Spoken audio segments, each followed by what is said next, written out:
Hongera sana Ali kwa hilo, kwa sababu ni hatua kubwa, na 2026 imekuwa ni bahati na nyota mpya kwa binti huyu. Uamuzi wa kumsaini msichana ilikuwaje? Unajua challenges wengi wamekuwa kilalamika, kuna challenge kubwa sana kuweza kumanage msanii wa kike. Lakini pia umejipangaje na hizo challenges ambazo pengine utakutana nazo kwa mbele? Yeah, ni kweli worldwide inajulikana hiyo kwamba msanii wa kike ana challenge kubwa kuliko msanii wa kiume kwa sababu ya hali yao ya kike. Umeelewa? Ni inahitaji umakini sana na muda ili aweze kuswallow ile hali, conditions za jinsi ya kuact na nini, jinsi ya kufanya kazi kama msanii wa kike, kwa sababu vitu vingi vinatokea katika career ya msanii wa kike. Mahusiano, hali ya kike pia, lakini vile vile mood swinging nini na nini hizo, na kujiweka. Mwanamke anajiangalia zaidi ya sijui niseme mara ngapi. Umeelewa? Sisi tunaweza tukatoka tukachana nywele tukavaa tukaoga, pengine hata tusioge tukatoka, lakini mwanamke ni lazima awe proper na nini, hakikishe kwamba yuko sawa. So kuna ile hali pia ya kuwa katika mahusiano, labda mtu wake unanielewa, kuna vitu vingi vinatokea katika kwa management au nini, labels huwa zinaangalia sana na kwa makini sana na msanii. Ndio maana inahitajika muda kidogo aweze kuswitch, kuelewa, kuendana na hiyo hali ya kuweza kujiweka sawa, akiwa anaitwa kama sehemu kama hizi, anakwenda kwenye shows. Unaweza ukamhitaji msanii wa kike, labda leo hayuko katika hali yake, umeelewa? So ni vitu vingi sana, ndio maana unaona kama amechukua muda kidogo. Amejifunza pia Kiswahili, amejifunza pia skills na nini, vitu vingi. Usione tu amefika leo hapa, lakini kama alivyosema amechukua muda. Alikuwa anakuja, anakaa miezi, tunakuwa naye, tunamuonesha jinsi gani kazi tunafanya. Amejifunza vitu vingi kiukweli. Ali hapo umesema kwamba amejifunza Kiswahili, alikuwa anakuja, anakaa. Huyu ni msanii ambaye alikuwa hapa Bongo au ni mtu ambaye alikuwa hayuko Bongo? Sio mgeni hapa Bongo, lakini baada ya mimi kumleta nikamuingiza katika headquarter, akakutana na wasanii wenzake, anajua mpaka na wale wasanii ambao walitoka, walikuwa naye vizuri tu, familia, wakawa tunashare kwenye events zetu nyingi, alikuwa anakuja. So yeah, nadhani yani sio kwamba mgeni hapa sana. Ali, una miaka zaidi ya 20 kwenye game, right? Umekutana na wasanii wengi sana wa kike wa hapa Tanzania, wa nyumbani kabisa, wale ambao wako kila siku, brother tusaidie, brother tunaomba collab, brother nini, hajatoka bado. Why, kitu gani special umekiona kwa Mutima ukasema kwamba okay, acha nimchukue huyu binti, niwaache hawa nyuma wengine ambao pengine walikuwa wananiomba muda mwingi sana kuwa katika label ya Kings Music?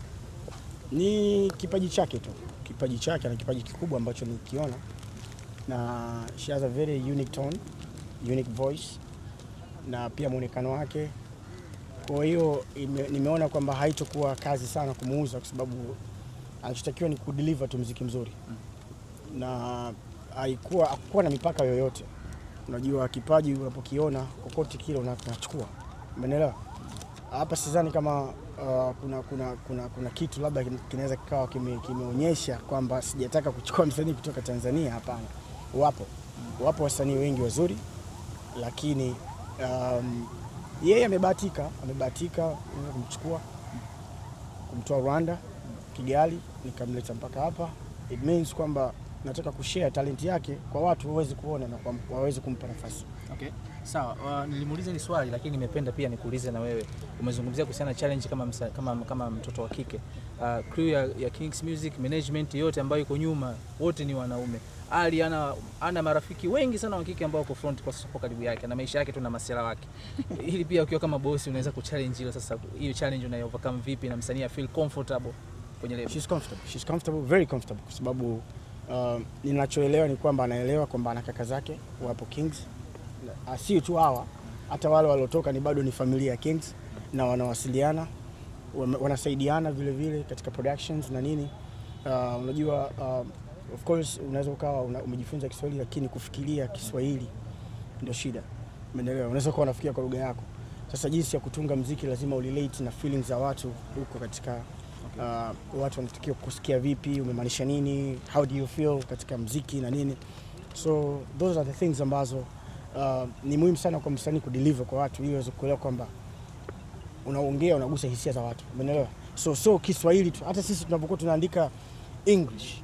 Sisi tunaandika English ilete maana tu, lakini kuna feeling fulani lazima mtu ajisikie kwamba really? Yani ni vitu ambavyo muziki unahitaji, una lugha yake. Muziki una lugha yake. That's the point. Muziki una lugha yake. Japokuwa yeye anajua kuongea Kiswahili kidogo, lakini katika utunzi kunahitaji more skills. Uende na feeling, sababu muziki ni feeling. Okay. Umemwandaje kuovercome stress za kwenye social media, ukizingatia sasa hivi ameshatoka chini ya lebo kubwa? Of course umempeleka maji marefu sana, unajua kumaintain huko, ataanza kuwa compared na wasanii wengine wa kike wa hapa Tanzania, wa lebo hii na lebo hii, wale independent pia wataanza kumfananisha hivyo, kumshindanisha. Umejipanga vipi ili hiyo pressure sasa kidogo ipungue kwake? That is everybody's business. Yani hiyo ni kila mtu, kwa sababu hata wewe una deal na stress zako. So ukuaji unahitajika vitu kama hivyo. Anapokutana na stress ndio anapokuwa, kwa sababu stress ni part of our lives, na kila mtu anampata tofauti, very random.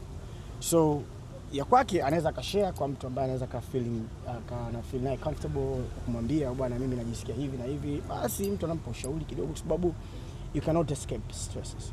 Yani stresses ni lazima uwe nazo ili uweze kuwa binadamu kamili. Okay. So vitu kama hivi sidhani kama ni challenge. Sio challenge kabisa, kwa sababu atakapokuwa anajisikia hali yoyote hata asema, na kama kuna ushauri wa kumpa tunampa, lakini vile vile stress pia zinatukuza, zinatupa faida katika muziki. Okay. Yeah, huyu akiwa heartbroken sasa hivi zitatoka ngoma kali sana za mapenzi. Na akiwa amependa vile vile zitatoka pia ngoma nyingi kali sana za mapenzi. So we need that. Okay. So ajiandae, na I'm very sure ni msichana matured, anajielewa, na nadhani atakuwa iko sawa tu. Mutima amekuwa introduced, swali langu la mwisho Tira, manager. Mutima amekuwa introduced katika kipindi siwezi kusema ni kibaya, ila kina controversy nyingi sana kwenye entertainment industry Bongo. Kipindi gani hicho? Kipindi hichi cha mwisho wa mwaka. Unajua the game jinsi ilivyo, mashabiki walivyokuwa wanaongea sasa support wasanii na nini, lakini bado ukaweka bidhaa mpya sokoni. Hiyo riski ali ilikuwaje kwa kuitake? Wacha niongee hivi in general. Nitakwambia hayo maneno ya kusema kwamba nataka support wasanii. Muziki bwana, muziki hauna mwenyewe. Muziki wewe unaweza ukahisi mimi labda na mtu namchukia, lakini naweza nikaa naimba muziki wake. Umeelewa? Lakini unaweza pia ukagombana na mtu, lakini still kichwa chako kikaimba muziki wa huyo mtu ambao si unanielewa? So kuwasemea watu kwa sasa hivi ningependa kila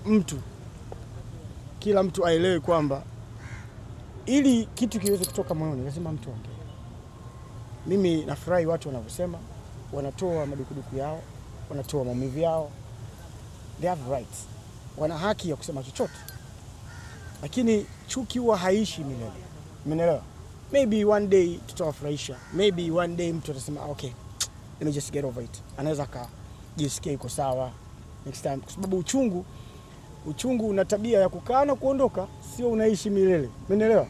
So mimi ningependa hiyo swala la kusema kwamba watu sijui imetoa katika wakati mbaya na nini, hapana. Sisi kazi yetu tunaifanya kama wao walivyokuwa na kazi zingine. Sio, umeelewa? So sisi wacha tufanye kazi, ikitokea tumewafurahisha basi watasikiliza muziki. Lakini sina maana kusema kwamba watu wanatuchukia. Umeelewa? Ni muhimu watu waweze kutoa yale yaliokuwa ya moyoni. Ni vizuri tukisikia hayo maneno, lakini mimi binafsi niliweza kuomba msamaha.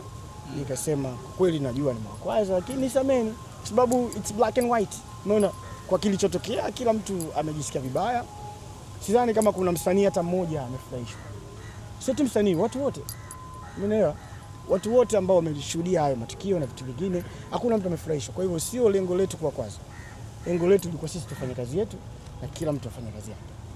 That's the only point. Okay, Bwana Mfalme, mimi kwa upande wangu nilikuwa nataka kujua, kwa sababu unasifiwa kwamba ni miongoni mwa wasanii wakubwa ambao mnamiliki lebo kama hizi ambao tunaziona hapa ambao hamna makando kando, labda kwa msanii huyu ambaye umemsajili vipi, labda anaruhusiwa kufanya collab na lebo zingine? Yeye ni msanii na ana hiyo barrier yoyote ya kusema labda huyu nifanye naye au nisifanye naye, lakini as long as kwamba kuna benefits fulani ambazo akaipata na yeye atafaidika na nini, basi anaruhusiwa. Sidhani kama tuna mipaka katika ufanyaji wa kazi. Mimi sioni. Sawa, tunashukuru sana. Asante sana.